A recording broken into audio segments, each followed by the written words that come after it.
Welcome to Young Patriots.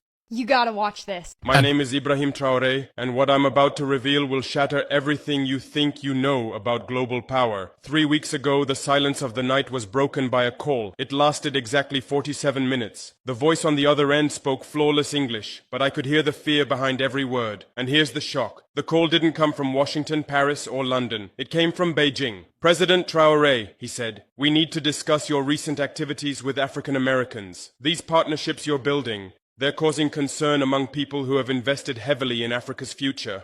That phone call revealed something that shocked even me. For the past 20 years, while America ignored Africa and Europe tried to maintain colonial control, China quietly became Africa's largest trading partner. They built roads, railways, ports, and factories. They loaned us money, invested in our infrastructure, and convinced us they were different from Western powers. The Chinese strategy exposed.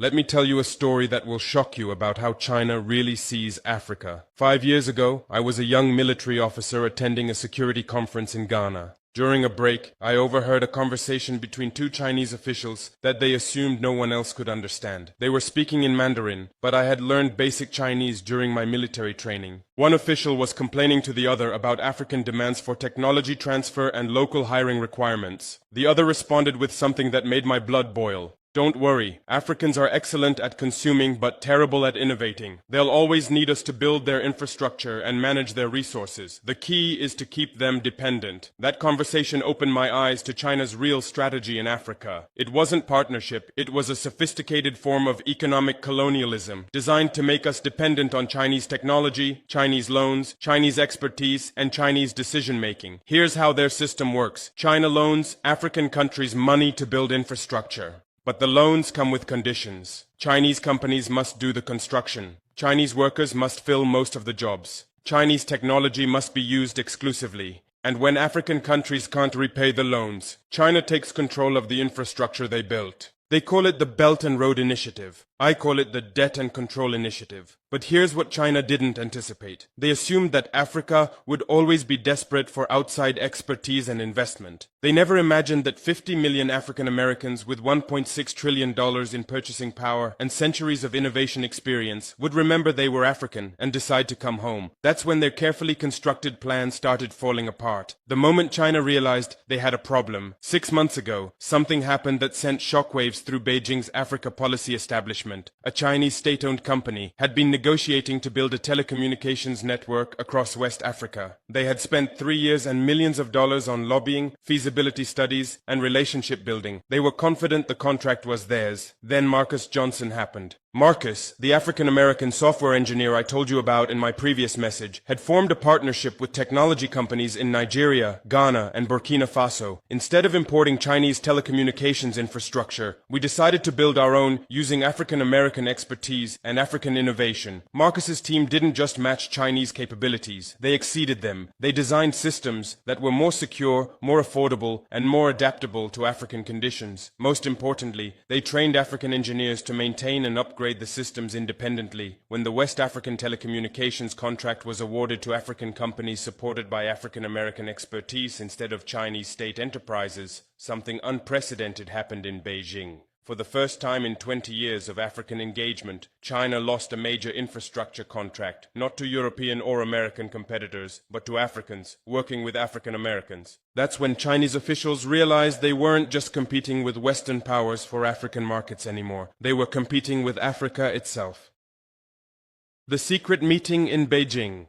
What I'm about to tell you was supposed to remain classified, but I believe you have the right to know how global powers really view Africa and African Americans. 2 months after Marcus's telecommunications victory, I received an invitation that surprised me. The Chinese government wanted to host me for an informal consultation about mutual development interests. They offered to fly me to Beijing first class, accommodate me in their finest guest facilities, and arrange meetings with their highest level officials. I accepted the invitation, but not for the reasons they expected. The meetings in Beijing were unlike anything I had experienced with Western officials. The Chinese didn't lecture me about democracy or human rights. They didn't demand political reforms or social changes. They got straight to business.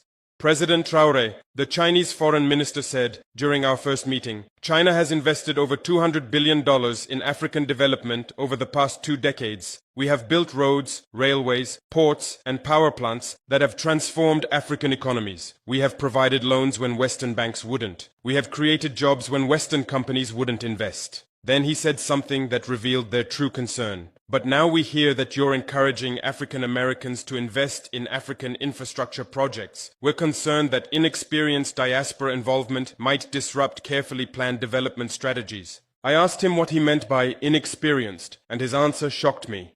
President Traore, African Americans may have succeeded in American technology and business, but they don't understand African conditions. They don't have the scale, expertise, or resources to manage continental development projects. That's when I realized what was really happening. China wasn't concerned about African American inexperience. They were terrified of African American expertise. The truth. China doesn't want you to know. During my second day in Beijing, something happened that exposed China's real fears about the African American alliance. I was scheduled to meet with representatives from major Chinese corporations that operate in Africa. Mining companies, construction firms, telecommunications providers, financial institutions. The meeting was supposed to last 2 hours. It lasted 6. Each company representative told me the same story with different details. African American professionals were arriving in African countries with skills, networks, and resources that Chinese companies couldn't match. More importantly, these African Americans weren't just bringing money. They were bringing knowledge that made African communities less dependent on Chinese solutions. A Chinese mining executive told me, African American engineers are training local workers to operate equipment that we thought only Chinese technicians could handle. They're making our expertise less necessary.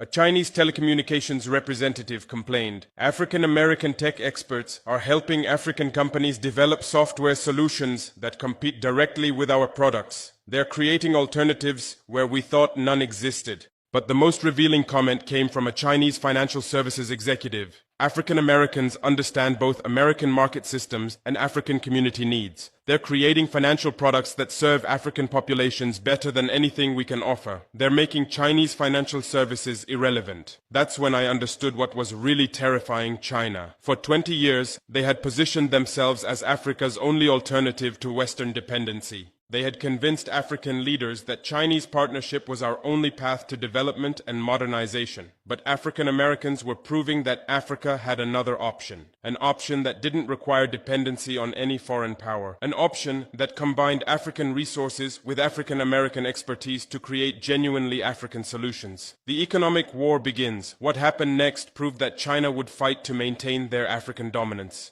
3 weeks after I returned from Beijing, every African country that had significant African American investment partnerships started experiencing the same problems simultaneously. Chinese-funded projects suddenly faced mysterious delays. Loan approvals that had been moving smoothly through Chinese banks were suddenly under review. Chinese companies started withdrawing from joint ventures with African firms that had African American partners. But the most telling development was what happened with trade agreements. African countries that were deepening partnerships with African Americans found their Chinese trade agreements becoming more restrictive, more expensive, and more demanding. The message was clear. Choose Chinese dependency or African American partnership, but not both. That's when I realized we weren't just building economic partnerships. We were fighting an economic war for Africa's future.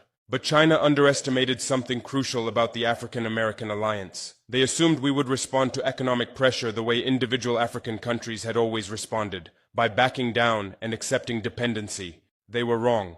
Instead of weakening our partnerships, Chinese pressure strengthened them. African American investors who had been cautiously exploring African opportunities suddenly realized they were part of a global competition for Africa's future.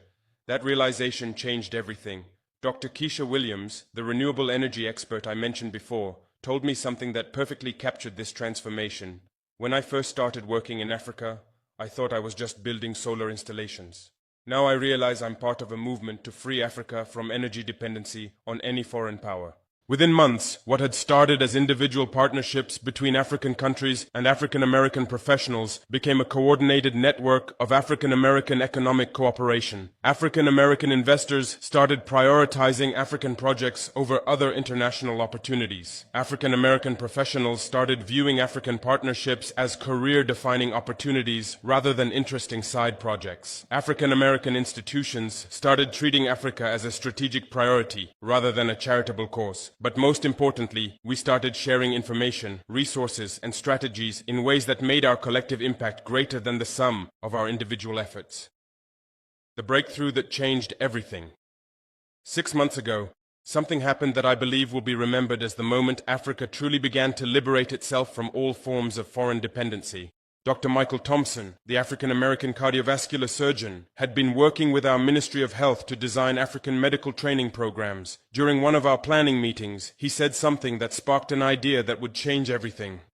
President Traore, he said, instead of building partnerships between individual African countries and individual African American professionals, what if we created a continental African American development network? What if we connected every African American working in Africa with every other African American working in Africa? What if we connected every African country partnering with African Americans with every other African country doing the same? That idea became the African Diaspora Development Network, the most ambitious Pan-African economic initiative in modern history. Within 3 months, we had connected African American professionals working in 23 African countries. We had linked African governments that were prioritizing diaspora partnerships. We had created communication channels, resource-sharing mechanisms, and coordination systems that made our scattered efforts into a unified movement. But most importantly, we had created something that China never saw coming, an economic bloc that could compete with Chinese influence across the entire African continent. The Chinese response to our success. The Chinese response to our success was swift and desperate. First, they tried to compete directly. They increased their African investments, offered better loan terms, and promised more technology transfer. But they quickly realized they couldn't match the cultural connection and genuine partnership that African Americans brought to African development. Then they tried to divide us. They offered individual African countries special deals if they would limit their African American partnerships.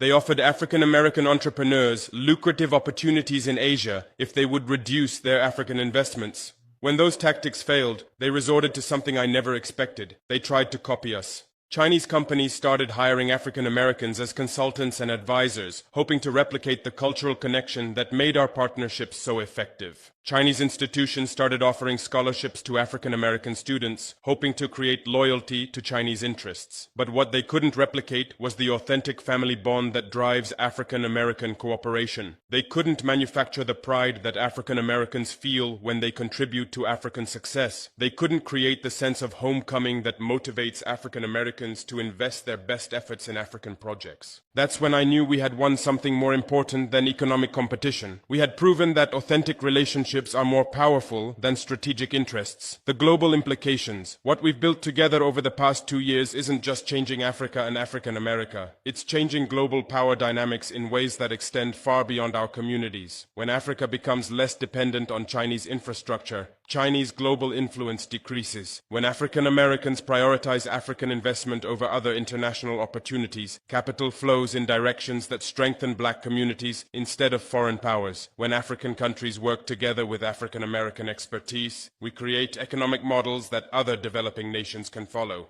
But the most significant change is psychological. For the first time in centuries, African people on both sides of the Atlantic see ourselves as partners in our own development rather than beneficiaries of foreign assistance. That psychological shift is what truly terrifies China. They built their African strategy on the assumption that Africans would always accept dependency as the price of development. They never imagined that we would remember we had family with skills, resources, and networks that could make dependency unnecessary. The future they're trying to prevent. Let me paint you a picture of what China is desperately trying to prevent. Imagine an Africa where every major infrastructure project is designed by African minds with African American expertise and built by African workers with African American technology transfer. Imagine African universities that are globally competitive because they combine African knowledge with African American academic excellence. Imagine African companies that export finished goods to global markets because they have African American business networks and African American market expertise. Now imagine African American communities that see Africa as their primary international investment destination. Imagine African American professionals who see African opportunities as more attractive than American opportunities. Imagine African American institutions that prioritize African partnerships over Asian or European partnerships.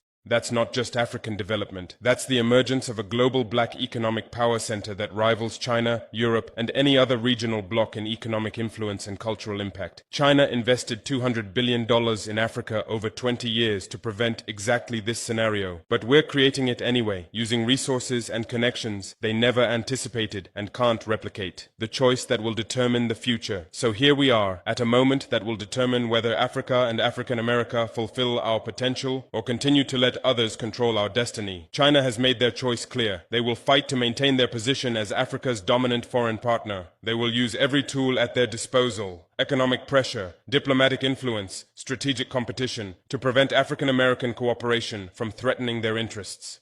But we have a choice too. We can allow Chinese pressure to intimidate us back into dependency, or we can accelerate our cooperation until we're too powerful to pressure. We can accept that African development requires foreign expertise and foreign investment. Or we can prove that African development works best when it's led by African minds with African American partnership. We can continue to compete for positions in other people's systems, or we can build our own systems that reflect our values and serve our communities. The choice isn't just about economics, it's about identity, dignity, and the future we want to leave for our children. My direct message to African Americans, to my African American brothers and sisters, I want you to understand what your partnership with Africa really represents. When you invest in African projects, you're not just investing in business opportunities, you're investing in the liberation of 1.3 billion African people from dependency on powers that have never had our best interests at heart. When you share your expertise with African communities, you're not just transferring knowledge, you're proving that Africans can excel at anything when we work together instead of competing for recognition from others. When you choose African partnerships over other international opportunities, you're not just making business decisions, you're participating in the most significant shift in global power dynamics since the end of colonialism. China understands the implications of what we're building together. That's why they're terrified. That's why they're fighting so desperately to maintain their position. The question is, do you understand the implications? Do you realize that your success in America has given you tools that can transform Africa? Do you recognize that Africa's resources and potential can create opportunities that America has never offered you? The final challenge. I want to end with a challenge that goes beyond individual success or national development. We have the opportunity to prove that scattered people can reunite, that historical trauma can be healed, and that authentic cooperation is more powerful than strategic competition. We can show the world that black excellence isn't an exception to be celebrated, but a foundation upon which entire civilizations can be built. We can demonstrate that when families work together across oceans and centuries, they create possibilities that no external power can prevent or replicate. China is terrified of this alliance because they understand its potential better than many of us do. They see that African resources combined with African American expertise could create economic independence that makes Chinese influence unnecessary. But I see something even greater. I see the possibility of global black unity that creates not just economic independence, but cultural renaissance, technological innovation, and social transformation that benefits all of humanity. The choice is ours. We can let fear of Chinese retaliation limit our ambitions, or we can let the vision of what we can build together expand our possibilities beyond anything the world has seen before. Come home, my brothers and sisters, not because Africa needs saving, but because together we can save ourselves and show the world what authentic partnership looks like. The future is calling, and China's terror is proof that we're moving in the right direction. To everyone watching this, what we're building is bigger than economics, bigger than politics, bigger than any single nation's interests. We're proving that family bonds are stronger than strategic calculations, that authentic cooperation is more powerful than manufactured dependency, and that when black people work together across continents, we create possibilities that terrify those who profit from our separation. If this message resonates with the possibilities you see for your own life and your community's future, share it. Because this conversation isn't just about Africa and America. It's about what happens when scattered people remember they were never actually divided, and that remembering is changing the world. Thank you for standing with us, for standing with the truth, and for standing with President Ibrahim Traoré. In these trying times, your voice is powerful. Don't just watch, be part of the movement. Subscribe to stay updated, share to awaken others, and head to the comment section. Tell us how you feel, what you believe, and what Africa means to you. Together we are louder, together we are stronger. This is Young Patriots TV, and you are the heartbeat of the mission.